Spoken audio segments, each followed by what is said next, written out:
has cream and salt in it, and that's it. Or you can get unsalted. So, Okay. and actually, there's a great video that I'm going to post on our page Okay. from the king. I think is the king of random. He shows you how to make your own butter in a water bottle. It's actually very interesting. awesome. Yeah. So if you want to go that wholesome route, but anyway, this is I just discovered this because I needed the buttery flavor, and I wasn't finding it, and I discovered this, and this was only $2.99. Okay, so that's pretty good. It's not straight up coconut oil just alone, but it has a tropical blend of coconut oil, extra virgin coconut oil, sustainable palm oil, filtered water, sea salt, organic canola lecithin, and organic guar gum. Which these are very simple ingredients. And what about the flavor?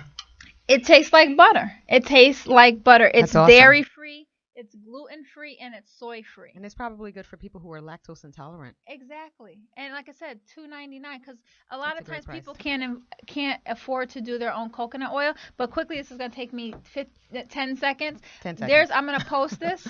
It's there's a way for you to make your own coconut oil just using shredded coconut in your blender or food processor. And I'm going to post that information. People can make their own coconut oil. Cool. So what are you chopping up? I decided to chop up bread, even though I don't eat bread. I decided to chop up, and I'm not going to do a list of ingredients. What I decided to do was just talk about it. I decided to chop up white bread versus sprouted bread, which is kind of this new fad, and I don't know if you've heard about it. Have you heard of the sprouted bread? I've heard of sprouted bread. I didn't know it was a fad, though. It's sort of like a new thing that, people who are eating healthy or trying to make better choices are into. Okay. And basically what it is, if you compare white bread, so white bread usually has bleached flour. Okay. It does have bleached flour. And what they do is they end up stripping the healthful components. When you use the bleached flour, you're missing vitamins, you're missing a lot of the fiber. So they have to put that back into the finished product. Got it. So that it does have some nutritional value. With the sprouted bread, what happens is they take these sprouts and they put them in water and they let them sprout. And then what they do is they crush them or they ground them and they put them in the bread. And what happens is it's supposed to be like a healthier version, and it's usually made from whole wheat sprouts. Okay. And there are other varieties of sprouts that you can use, but it retains its vitamins. There's supposed to be more vitamins, minerals in general. Okay. It's supposed to be better for you. But the thing is, there's an uncertainty as to whether it's better than just regular whole wheat bread. Okay. But the thing is, it does have a little bit more protein than whole wheat bread. So if you want to avoid, now the whole thing with the white bread is it's not good for diabetics. Okay. It's not good if you want to avoid a risk of heart disease.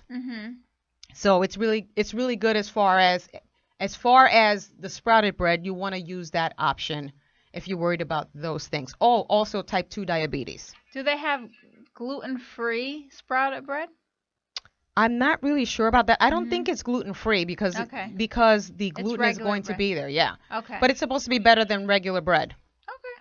That sounds good. I mean, I've had all types of bread, and it's frustrating because I hear all types of things. So this was great. Now I kind of have a little perspective on the sprouted bread at least.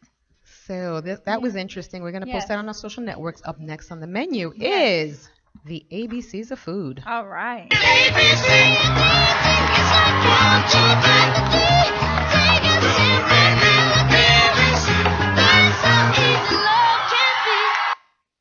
All right, the ABCs of food. So what the ABCs of food is, week after week, like Sean and I take turns. And what we do is we pick a letter of the alphabet, and we've been going in alphabetical order. And this week we are up to the letter S, and we talk about the nutritional value of an S food. So what do you have this week? So this week I thought it'd be interesting to talk about an herb, sage. Sage is a savory herb that is available fresh or dried throughout the year. As within other herbs, the nutritional benefit of sage are present in even a small amount of the herb, adding flavor without fat, calories, or excess sodium. Sage is native to countries that surround the Mediterranean Sea, particularly Greece and Italy. It has a long history of being used as a medicinal herb due to its healing properties. Sage has also been used as a meat preservative before days of refrigeration. Really? So some of the vitamins and minerals. Sage is rich in a rich source of vitamin A. providing 85.6 IUs daily per 2 teaspoon servings. Most of this comes from beta carotene and an antioxidant best known for eye health. Sage contains the minerals calcium, iron, potassium, and a small amount of sodium. Calcium is an essential nutrient for bone health. Sage contains 20 milligrams per teaspoon serving. Calcium and potassium together are also important for cardiovascular health. Both are important for maintenance of a normal heart rhythm, and in the regulation of blood pressure. Okay. What else? Sage is related to rosemary, and both herbs contain phenolic acid called rosmarinic acid. The antioxidant is absorbed from food and acts to reduce inflammatory responses in the body. Increased intake of sage is recommended if you are in inflammatory conditions such as rheumatoid arthritis, as well as bronchial asthma. Sounds like a super herb. Yes, it does. I mean, there's a lot of benefits, and I do like to sprinkle it on, like when I'm making baked chicken or something like that. So. Well, evidently in, I believe it's Arizona, sage grows all over the desert. Like you'll find it all over the place. Really? And I do know that I knew of people who burn sage in order to Yes.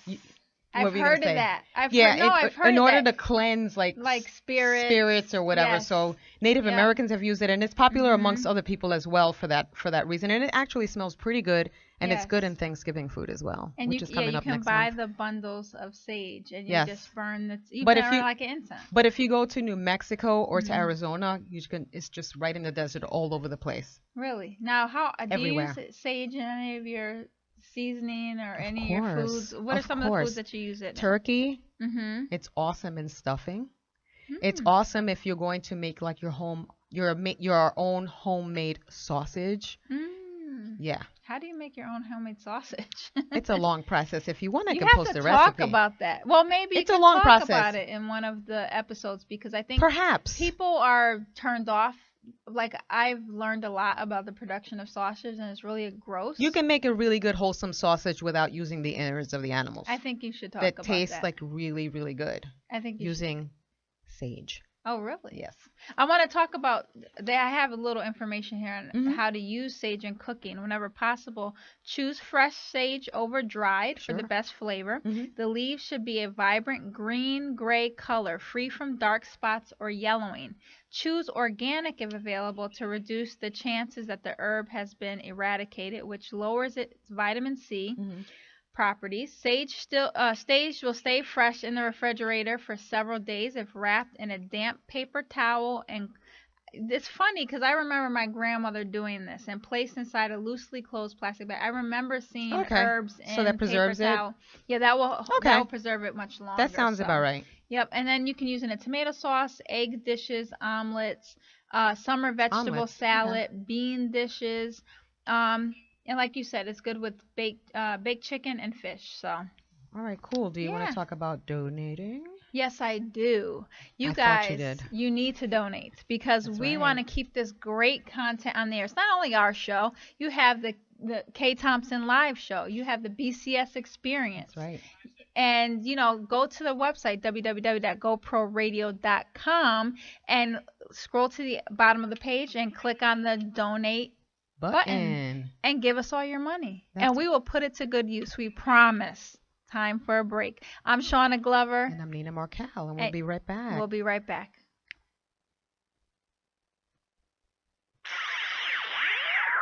GoPro Radio, the fastest growing network in the galaxy, is leaner and meaner with a new attitude, new technology, and a brand new lineup.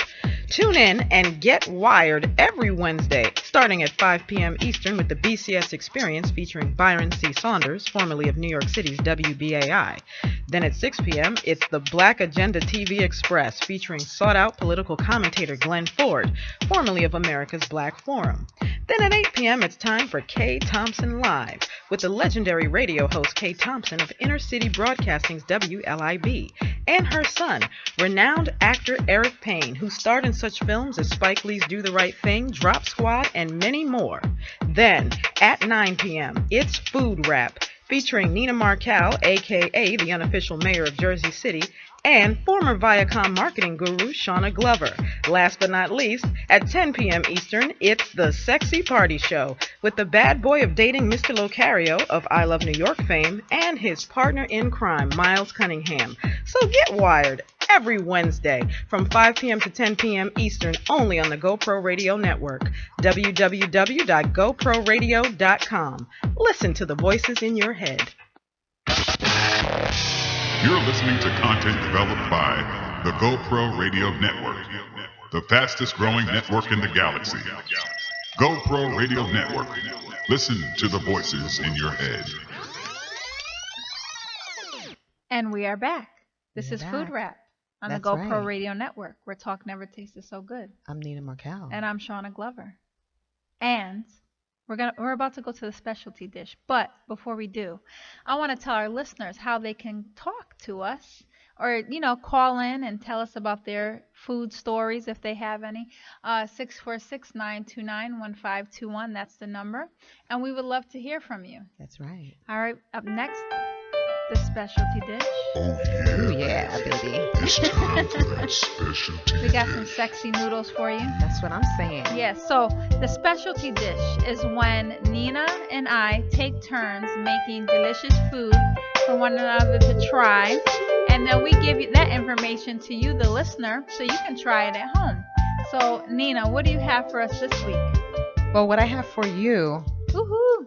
I'm hungry. I haven't eaten dinner. Shauna Glover, the vegan, is I made something that I fashioned pasta otoño. And what otoño means autumn. Instead of pasta primavera, because we are no longer in the spring, I just decided to call it pasta otoño. I like that. So this is your own personalized dish? This is my own personalized dish. All right. It's tricolored pasta. Whoa. It's enriched with spinach and tomato to give it color. There's some tomatoes in there. There's like a little bit of basil. There's some pepper. There's some onion. Do you guys see this? Go to GoPro There's Radio. zucchini in there. There's garlic in there. There's onion in there.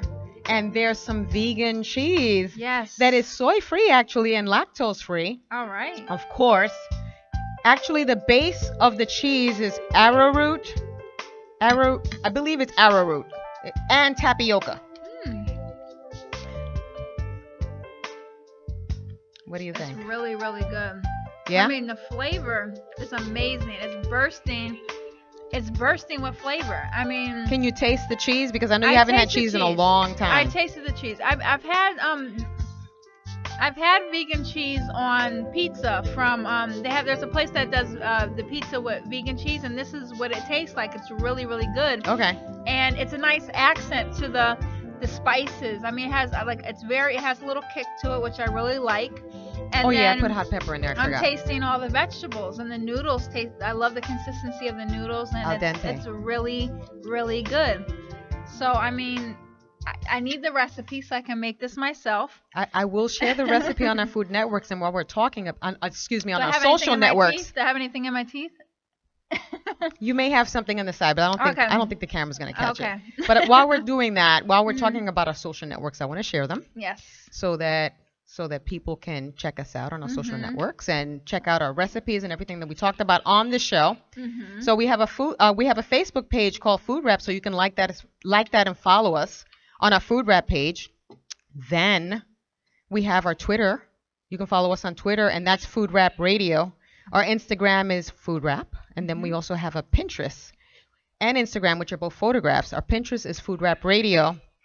And then we have a YouTube channel, which is The Food Rap Show, if you want to watch this episode or previous episodes. That's right. And up next is Food Fight. Hooray.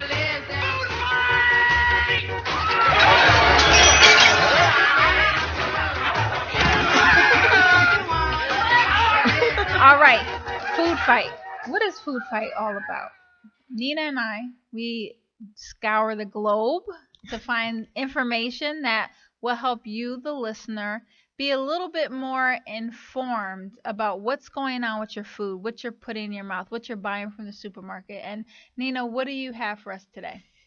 Well, today I found an interesting article, and I'm just going to read a little bit of it, and then I want us to talk about it a bit. Okay. A Chicago man was arrested last Monday, after police made the unsavory discovery that he was illegally selling Indiana wildlife to food markets in the Windy City. of Chicago. Now, what I'm talking about is not good. His name is Alexander Moy. He's 47 years old. He's been held in Stark County Jail in Knox, Indiana, roughly 90 minutes east of Chicago. Basically, what he did was he was selling illegally bought wildlife from hunters and fishermen, and in turn selling these products in Chinatown, eateries in Chinatown and other parts of the city. This was basically a 2-year investigation. So he was allowed to do this for 2 years? Let me just tell you what he was selling. Fish meat, which was illegal. I'm not sure exactly what kind of fish meat. Turtle meat. Oh. Raccoon meat. And deer. White-tailed deer. No bueno. White-tailed deer, which is venison, which I guess is venison. But the thing is, he was doing it illegally. And it being wildlife, does that mean it's illegal because they're becoming extinct or something? Like, why is it illegal? I suppose he didn't have a license. He was just buying them and just selling. I don't think he had a license. I think you have to have some kind of license and you have to follow some kind of codes in order to do that. But what is disturbing to me, first of all, what he's doing is disturbing because he's knowingly doing this. They're buying this off of him in Chinatown. And this can happen in any Chinatown because in China, like, they're more open, to buying foods, and eating different types of foods. Americans are not necessarily that. The other thing that bothers me is, like, why is it taking 2 years for them to arrest him? Like, why is it a 2-year investigation? That's what I'm saying. 2 years is way too long. Exactly. 2 years is way too long. Like, why not do it after, I don't know, a month, 2 months, 3 months? I mean, the thing is, when it comes to food and buying product, you're buying it constantly throughout the week. You see how restaurants, our food is coming in constantly because food decomposes. Why is it taking 2 years? So that bothers me as well as what he was doing.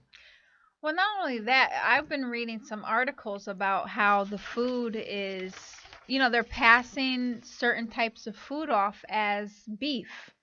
Oh, geez, yeah. Like they're using mink, and this was actually in China. I didn't hear about that. That was in China. Like they had busted these people for selling, fake beef. It was like they were curing it. It didn't taste like chicken. I don't think so. Everything does, right?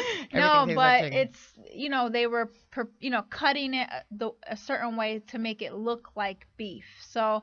I mean, what are you doing with turtle meat? Because I've never heard of turtle on the menu. And the other thing, too, is, like, there are some – what's disturbing also is, like, you don't know if people are knowingly eating – like, if you choose to eat raccoon or turtle, that's one thing. Right. But if they're passing it off as something else – exactly. That is really a problem. That's my only concern because, honestly, if people want to eat this stuff, that's their business. But it's like he's selling fish. I mean, I guess also him kind of not having the license means that there's no regulation to make sure that what he's selling is not bad. Or safe. Although that doesn't necessarily make food safe anyway, because we have things in place for that, and still, they fail. You know what I mean? So. Yes, this is true. All right. So, what's up next? Strange but food. My favorite. Strange but food.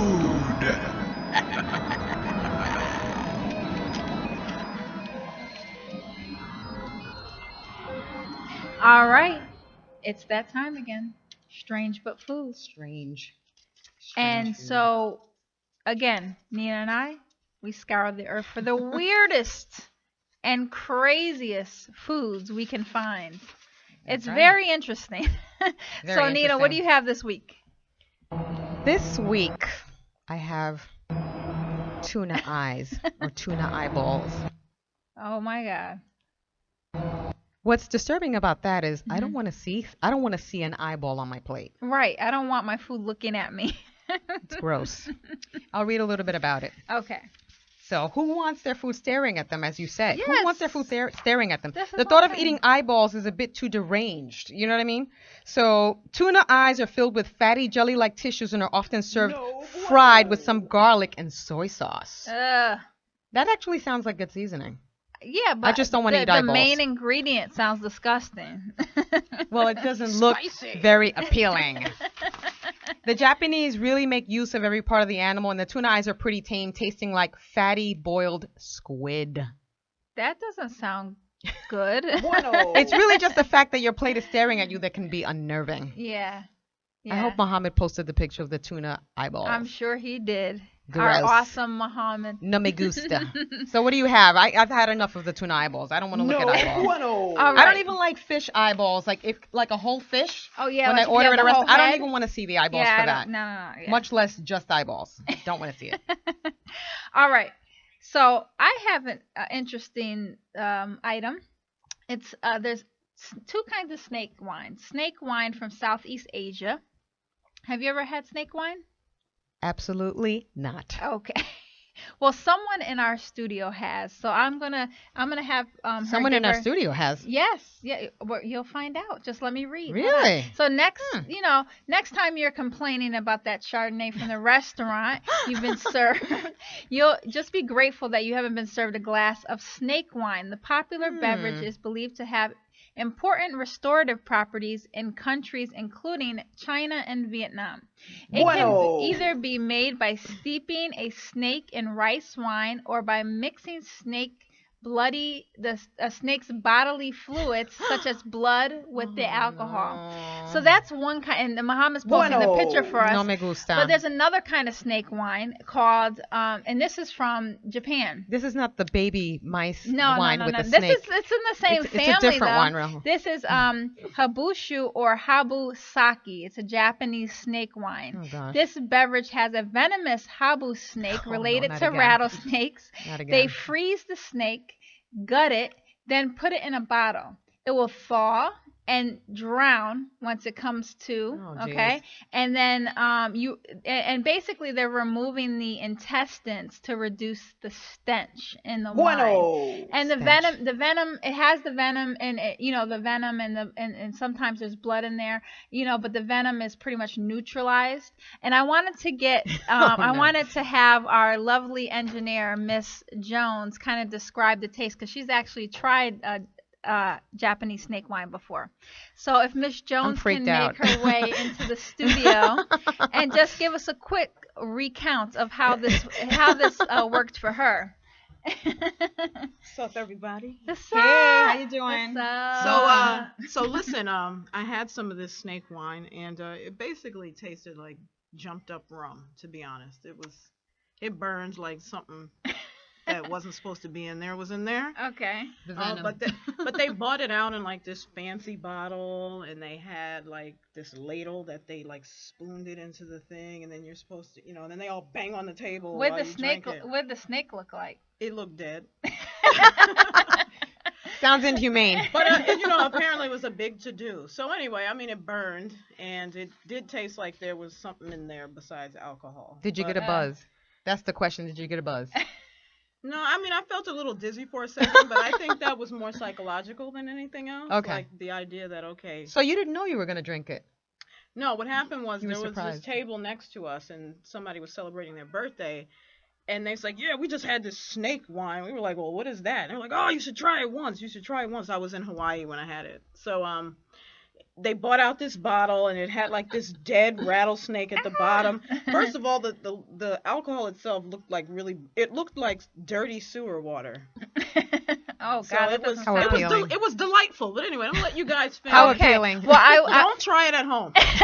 Well, I will and tell don't make you it at home. why you want to ask why people drink this. Well, the Japanese believe that snake wine increases the male libido because here we go again. I know this is always what it boils down to. People wanting to have endless amounts of sex. I don't know. The habu snake can mate 26 hours straight. So that's why they believe this wine increases the libido. Yes.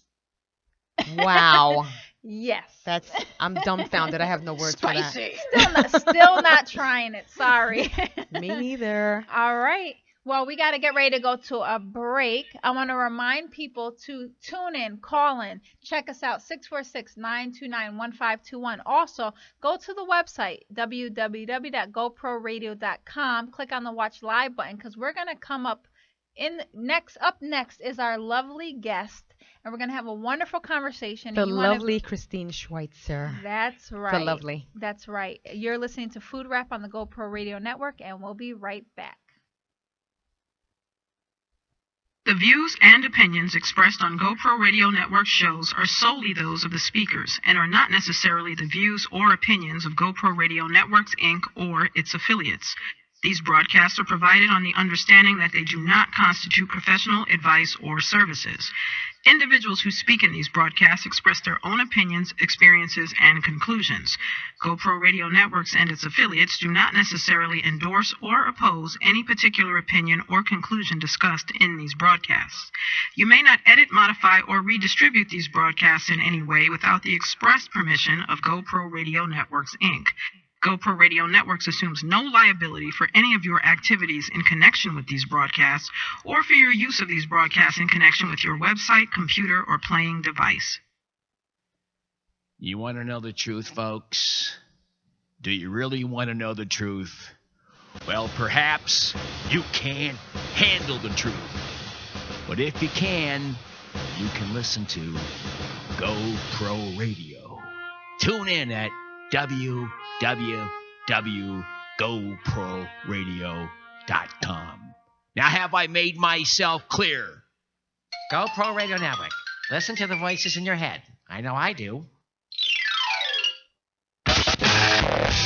You're listening to content developed by the GoPro Radio Network, the fastest growing network in the galaxy. GoPro Radio Network. Listen to the voices in your head.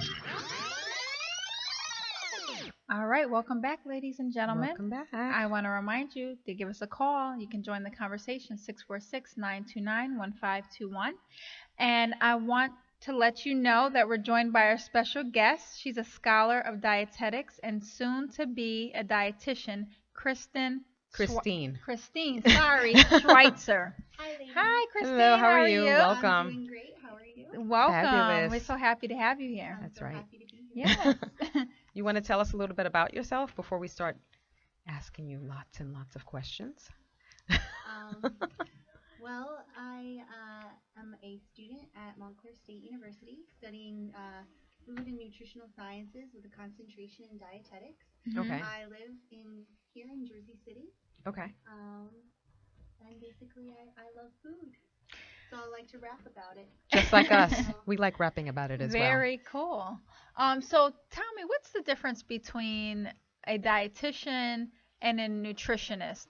Is there a difference? The difference between a dietitian and a nutritionist is that a dietitian... Sorry, you just have to scooch over a little bit for the mic. Thank you. And yet, just switch over the headphones. So our Thank you so our much. listeners can hear your lovely voice. Go ahead, you can keep Thank you. talking. Okay. Yes. A dietitian, well, in the state of New Jersey has gone, well, any dietitian has gone through a certain amount of hours doing different, basically an internship, and then passed an RD exam.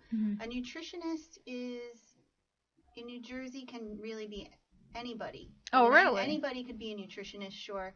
But hopefully we have some bills in the legislature now that will make it for a nutritionist to have a certain education level. Like a certification or something like that? A certain level of education. Okay. Yeah, in All right. nutrition. That I didn't know that. I always Me thought neither. like a nutritionist had to go through, they had to be informed basically, not pulling information off the internet and, So we're nutritionists then. Yeah, exactly. You and I are nutritionists, In New basically. Jersey, you can be, sure. That's How awesome. crazy. That's crazy. I'm glad I know a little bit of something. No, 'cause There's no registration for it. Of course, when Wow. That's amazing. yeah, well, when you're registered, then you have to, pay and for Ah, pay for I that see. certification. I And, see. Now, do you have to follow a certain amount of rules in terms, what you can tell? Can you promote certain type of healthy eating, or do you, like doctors, maybe they stay within certain guidelines? Are you forced to stay within certain guidelines as a dietitians are not forced to stay within those guidelines. There are certainly dietitians that go more the holistic route. There's gluten-free dietitians. Once you're a dietitian, you can really practice in any area, but the fact is that dietitians have an education based in science. Okay. So basically, we would be able to tell the difference between maybe something that someone would consider, a quackery or, just a juice fast. I mean, I don't think any dietitian would ever recommend that. There is a code of ethics, but it doesn't have any, guidelines as like what diet you have to prescribe. It's up to you, Okay. So, okay, I do want to move on to the subject of the hour, which is allergies. Allergies. And I do want to ask you, what do you think about the rise in allergies that's been going on for the last 10 to 15 years, which is astronomical? I think it's what incredible. Do you think it's attributed to, and what other factors do you think? There is a number of ideas about why we have so much more prevalence of allergies now. We have a prevalence of allergies as well as intolerances, food intolerances, yes. Which they're two different things, but they're both on the rise. One idea is that some blame GMO foods. Yes. GMO foods, studies have been shown that in animals and rats that the eating GMOs causes inflammation, and then inflammation is directly linked to intolerance and allergy because you have more inflammation, you have more of an immune response. Another idea is that we kind of have a hygiene theory. Yes, I heard about that. Yeah, which is we're living in a very sanitized society. We reduce parasites and things in our foods, and our foods are super processed, so everything is very clean. We're taking antibiotics. We're being overprescribed antibiotics. Absolutely. And that's a theory that because we don't have that immune resistance, we never built up our immune system. Exactly. So we're more susceptible to things. That's exactly true. I agree with that. And another thing is a typical American diet is extremely high in acid, like acid foods. Yes. pH level is really low. That can also damage the small intestine, and and that also gets an immune response going, and inflammation and all of that. So yeah, allergies. Lactose intolerance. I've never seen so much lactose intolerance or allergies in my life. As a child, when somebody had an allergy, it was weird. So rare and weird and strange, and it's what's an allergy? Right. And now it's just so common. I think everybody has an allergy, some sort of allergy. 8% of children have allergies now. Milk, soy, wheat. Yes. Allergies, whereas and those are the main they're GMOs. very dangerous. Corn too. I'm hearing about corn. Yeah. Wow. Yeah. Well, I know my daughter, she has allergies to the skin of fruits. She can't eat apples, kiwi, plums, peaches, all that. Oh my gosh. And she doesn't get inflamed, right? She just I think it's more of a food intolerance because she'll get a scratchy throat. Her throat and her nose become very itchy. And that's wow. That's not fun. I know. Especially for a kid. Exactly. So, now you mentioned acid, which I find very interesting because I was doing some research on the acid versus alkaline, and I don't think people really hear about this too much. I mean, we hear about pH, and I think it's something that's just coming to the forefront as far as food is concerned. Can you speak a little bit about that? Well, like I said, our typical American diet, it's a very acidic when we eat our foods. Our stomach is a very acidic environment, but just eating these foods and not eating the alkaline foods, which are fruits, vegetables. So basically, things like meat, big slabs of meat. Yeah, the American diet is big slabs of meat. Yeah. Yeah, which is highly acidic. Yeah, Sugar is highly acidic. Sugar, absolutely. Mm-hmm. Like I high know fructose people corn get syrups gout. and everything. Gout is directly connected to the acidity in the meat, correct? I don't think so. I think No? gout I think is that's also uric found acid. in, like, Uric acid. mm-hmm. Yeah, it's uric That's acid. like really prevalent in people with diabetes. Okay. Mm-hmm. So and I didn't even know that. It's prevalent in people with diabetes? Sure. That's interesting. Yeah. I have to research that a little bit further. I'm sorry, I interrupted you, but go ahead about the acid versus alkaline.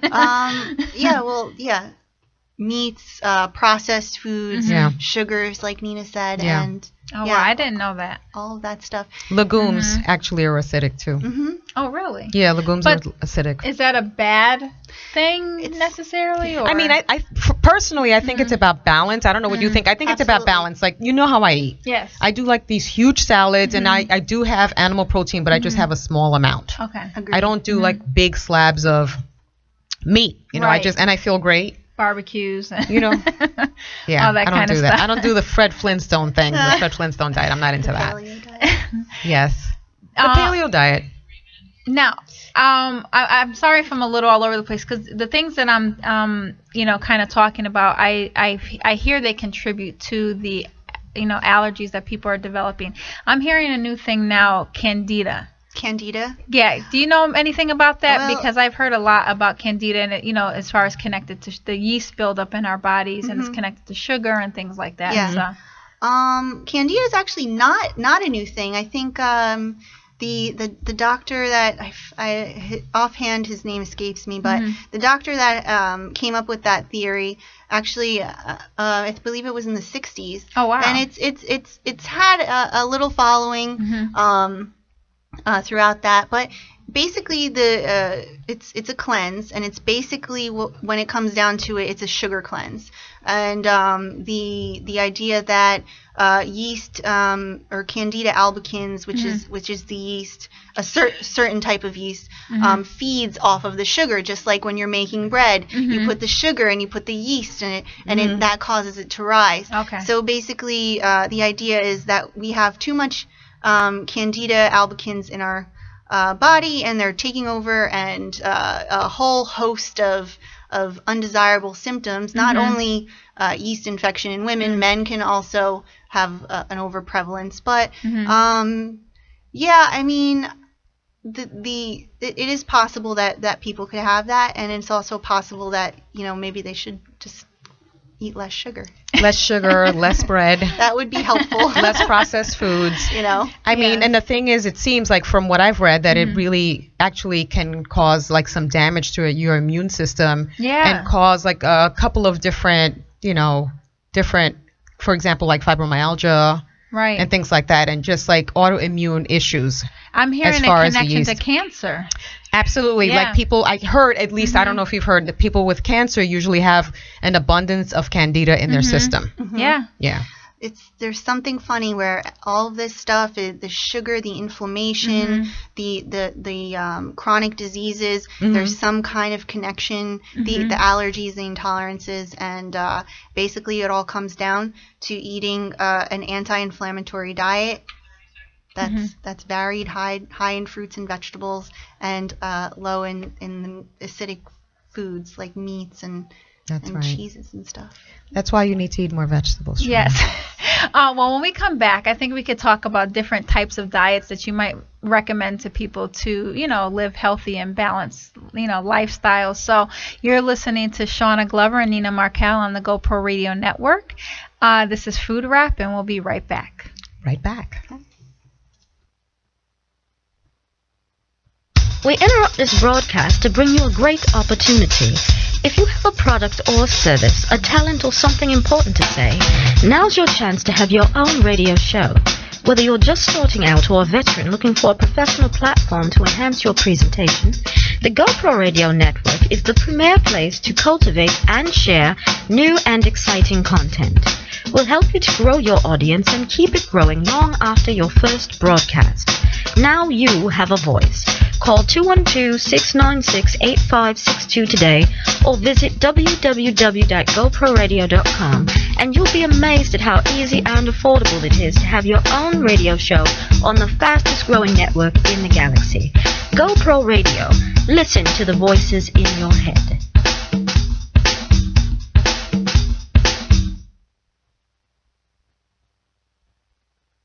All right, and we are back. You've been listening to some really, really great information from our guest, Kristine. And I want to, if you guys want to call in and maybe you have a question, you can give us a call at 646-929-1521. You can ask Nina a question or Shauna or a Nina question. Or Shauna, or yeah. Christine a question. But you can ask us a question anytime. Anytime, but Christine's specifically only here for now. Today. Call us. Give us a call. Yeah, we want to hear from you. That's right. Nina, do you have any more questions? Well, Kristine? okay, as far as what we discussed, like what are your recommendations as to a way of eating? And to me, I don't like the word diet. Yeah. I like the word lifestyle change because a diet implies temporary. Mm-hmm. And I think that Americans need to focus more on changing their lifestyle because obviously America is like a really obese country. There's like so much type 2 diabetes and so many problems going on, like with heart disease and high blood pressure. So do you have any recommendations as far as allergies? Although, for example, clearly you know what to do with your daughter and she has to avoid certain foods, but what can we do to lower our chances of I don't know, getting an allergy, which I've had several incidents. Actually, I had one about 5 years ago of anaphylactic shock at a local restaurant in the area, which I'm not going to name, from eating something that was slightly undercooked. Yeah. Mm. So that's a problem, undercooked food, by the way. Yes. Mm-hmm. That's a whole... Yeah, I'll tell you the story later. It's crazy. It's a crazy story. Food safety. Oh, yeah. Oh, yeah, absolutely. Please. So, I mean, it's hard because, one man's food is another man's poison, So whether there's a diet that, or a lifestyle that, we can, prescribe to a person, I mean, that's kind of individualized. The most important thing, though, is to just eat an anti-inflammatory diet. If you think you have any signs or symptoms, if you're feeling, really fatigued, or you're feeling you're feeling dizzy, headaches, brain fog, brain fog, any kind cramping. of pains and things like that. Mm-hmm. It doesn't sound like it would be the food that you eat, but it might be. So you might want to try to eat a more anti-inflammatory diet, eat a varied diet with fresh foods, not processed foods. Yes. Try to limit the amount of processed foods because they have a whole host of even things in organic, yes, good organic stuff. Processed food. Yeah, it's still not good. There's preservatives in there that Sure. you could possibly be allergic to or have an intolerance to. Try to get in those whole grains. Like I know people really seem to really like quinoa, and that's a pretty hypoallergenic food. We love quinoa here. Yeah. At the GoPro Radio Network and at Food Wrap. Yes, we love it. It's yummy. So delicious. Oh, we have a caller. Let's bring in our caller, area code 201. Do you have a question? I don't know if you can hear me because I can't hear you, yes, but I we just can have hear a you. question. We can hear you. I have a rotator cuff injury, and I basically need my muscles to mend. What do you recommend in terms of a diet for muscles? And I can't hear you, so I'll get off the phone and try to listen to your response on the GoPro Radio Network. Thank you, caller. Thank you. Thank you for calling, and that's a great question. So, this is someone with an injury. Are there certain foods that and he has a muscle injury. Is there certain foods that can be eaten? He has a rotator cuff injury, so I would eat a diet that's probably high in antioxidants for him, like a lot of berries, a lot of phytonutrients, a lot of plant greens, just so they can speed the process of healing, because if you have an injury, you want to heal. What about animal protein? Do you think that would help with muscle tissue in building it up? No.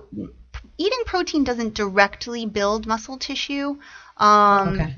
I don't think that he needs... I would...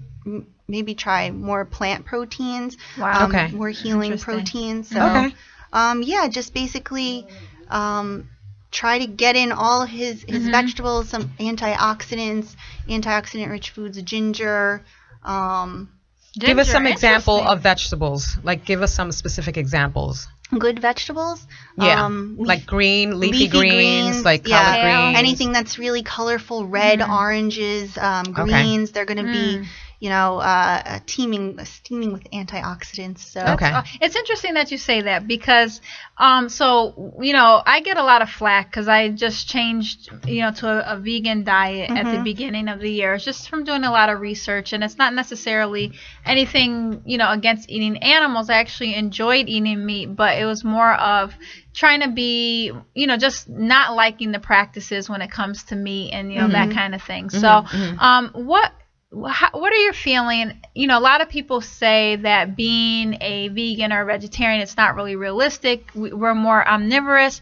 What are your thoughts on that? Well, I mean, the studies are clear that vegetarianism is definitely going to lower your risk of chronic illnesses, cancer, high cholesterol, high blood pressure, reduce the risk of heart attack, diabetes as well. You can, for vegetarian, it's very simple to eat a very healthy diet. You're getting all of the vitamins and nutrients that you need. You hopefully will be choosing good quality, milks and eggs and less processed, maybe organic. So you're not talking about vegans. You're just talking about regular vegetarians. Okay, but vegans, they have to watch certain nutrients. So they have to watch their iron, vitamin D, B12, and calcium intake. So that is a diet that needs to go into, with a plan. So basically what you seem like you have that plan. I don't really. I actually have a question because I was actually, and I wasn't a vegan, but I was a vegetarian in the 90s. And I felt really good the first couple of years. And I ate a pretty varied diet, and I didn't miss animal protein at all, meat, chicken, or anything like that.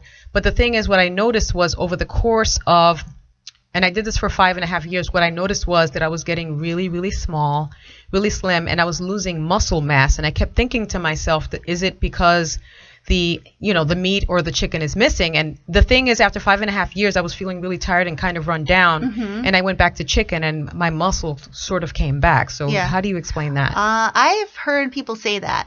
I've heard people say that. Yeah, like my muscle mass came right back. So do you have an explanation? I mean, if you don't, that's fine. But I'm just wondering, like, why did that happen? Yeah, I'm I just not look quite kind sure. of I think maybe you probably weren't getting enough protein. Okay, in my vegetables, is that what you're saying? No. You were a vegetarian, so you were eating eggs and milk. And I was doing eggs, like but I was like, my muscle mass was just like, I looked almost like a crackhead. It wasn't a good look. I can't believe that, but I swear. But I mean, there might be the case where some things are just not for some people. Like I said before, I know people that are vegans. I know people that are vegetarians, and and I've known people that were vegans and stopped being vegans, and in your case as well. So I think that you have to listen to your body. And yes, exactly. That's number one. Yeah, for me. I've heard a lot of vegetarians and even vegans say that they got to a certain point where their body was craving the meat, so they went back to the meat and they felt better. I think it is just a matter of, you're right, listening to your body. My biggest problem is that I'm not eating enough. Like, I have a very hectic lifestyle, so I'm not really careful about the foods that I select. And I told Nina, like, the last couple weeks I've been craving like a lot of fried foods, and I don't know if it's because I need some fat in my diet or something like that, but it's been like I've had to have potato chips and so a lot of times I'm on the go, I'll eat a lot of processed foods. So I really have to work extra hard to cut out the processed foods and try to figure out, like, being on the go, maybe carrying some, like you said, having a plan, which I really don't have. So, it's interesting. So I would want to probably talk to you more offline, and we can even share some of this information on our social networking. Absolutely. On, what are some of the things that you can do as a busy person, because so many of us are busy, so that I think that factors into the $1 million question right there. Eating I would also like to have Kristine back on the show because I think she has some really cool information. There's so many things that we could talk about. Absolutely. Yeah. So much. You have so much information, and we definitely need to have her back. Yeah, you're going to be our resident expert. Maybe as our go-to person, you know? Yeah, that would be awesome. Like our Dr. Oz of food rap. On the GoPro Radio Network. Yeah, exactly. Where talk never tasted so good. Yeah. So, Nina, we have 5 minutes left. We have to start to wind down. And do you have any last-minute questions before we go into our last-minute questions? When are you going to be done with school, by the way? I'm graduating in August. Oh, wow. Awesome. And then I'll be applying to dietetic internships, which have a 20% acceptance rate. So. Oh, my God. That's tough. Wow. Well, no, where are some of the places that you would be interning? I'm going to apply to Columbia, NYU, and Rutgers. Awesome. Wow. Great choices. Thank you. Those are some really good schools. And what do you do? Do you open up your own practice once this is done? What's the next step after you're completely finished? Well, hopefully I'll be able to work with people with food intolerances and food sensitivities and, help them navigate life after diagnosis. That's awesome. That's absolutely wonderful. Well, thank you so much for being with us. We really enjoyed talking with you. Yeah, you were an awesome guest. I loved being here. This is amazing. Didn't it go by too fast? I think it might. It did. And I want to tell everybody next week is our Halloween special. And we have our very special guest, the Big Hair Girls. That's going to be fun. Are always a lot of fun. I want to thank our producer, Tylon Usavier Washington, our engineer, Ayana Jones, and our online engineer, Muhammad El Safti, our production assistants, Tatiana and Tiana Washington. Nina, what's up next? What's up next? Well, not next, but you know what I mean. Like, take us out. Take us out. Take us out. Thank you so much for joining us tonight. This is Nina Markel. This is the lovely Shauna Glover. This is the lovely Kristine Schweitzer. We're so grateful that you came on the show and spent some time with us at this late hour. Up at night. I have class tomorrow. You know what I'm saying? And you have class tonight? She has class tomorrow. Thank you so much for joining us. This is Nina, Shauna on Food Rap on the GoPro Radio Network. Peace out. Peace out.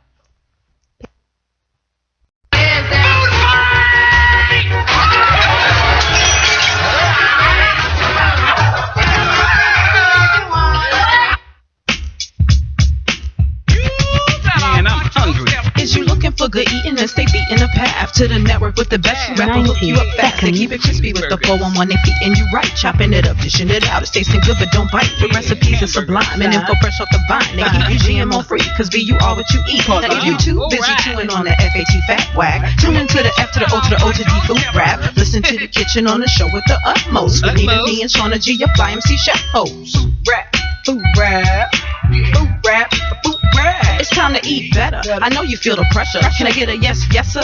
A yes, yes, sir.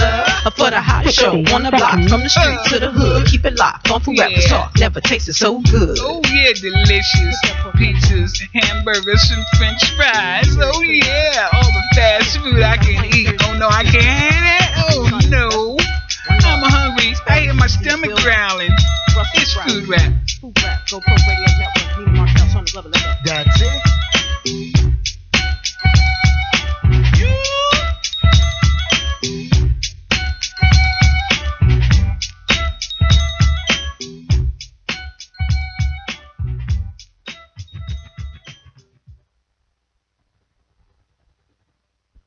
Thank you for using Blog Talk